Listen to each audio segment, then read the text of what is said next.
নয়নাভিরাম নীল জলরাশির দেশ মালদ্বীপ। সমুদ্রের মাঝে ছড়িয়ে থাকা হাজারের বেশি দ্বীপ নিয়ে গঠিত দক্ষিণ এশিয়ার দেশটি। মূল ভূখণ্ড আয়তনে ছোট হলেও বিশ্ব পর্যটকদের জন্য অত্যন্ত আকর্ষণীয়, নান্দনিকতা যেখানে প্রশান্তিময় করে ভ্রমণ পিপাসুদের। বিশ্ব পর্যটনের চ্যাম্পিয়ন দেশটি এবার দীর্ঘ ৬ বছর পর আবারও বাংলাদেশের সাথে সরাসরি যোগাযোগ শুরু করেছে আকাশপথে। মালদ্বীপের জাতীয় উড়োজাহাজ সংস্থা মালদ্বীভিয়ান এয়ারলাইন্সের উদ্বোধনী ফ্লাইটটি বৃহস্পতিবার ভোর ৫টা ২০ হজরত শাহজালাল আন্তর্জাতিক বিমানবন্দরে অবতরণ করে। এ সময় ঐতিহ্যবাহী ওয়াটার ক্যানন স্যালুটের মাধ্যমে ঢাকা মালে সরাসরি ফ্লাইটকে স্বাগত জানানো হয়।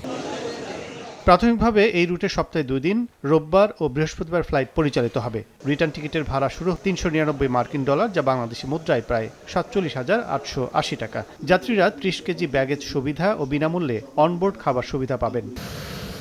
উদ্বোধনী ফ্লাইট মালদ্বীভিয়ান একটি A320 মডেলের এয়ারবাস পূর্ণ যাত্রী নিয়ে ঢাকা অবতরণ করে এবং একই দিন সকাল ৬টা ২০ ঢাকা থেকে মালের উদ্দেশ্যে যাত্রা করে।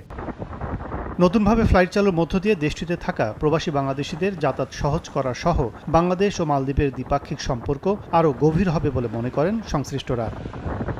এদিকে টিকিট বিক্রি, অর্থ লেনদেনের স্বচ্ছতার অভাব এবং টাকা পাচারের অভিযোগ ওঠায় ঢাকা দক্ষিণ কোরিয়া রুটে পরিচালিত নন শিডিউল যাত্রীবাহী চার্টার্ড ফ্লাইট সাময়িকভাবে স্থগিত করেছে বাংলাদেশ বেসামরিক বিমান চলাচল কর্তৃপক্ষ বেবিচর।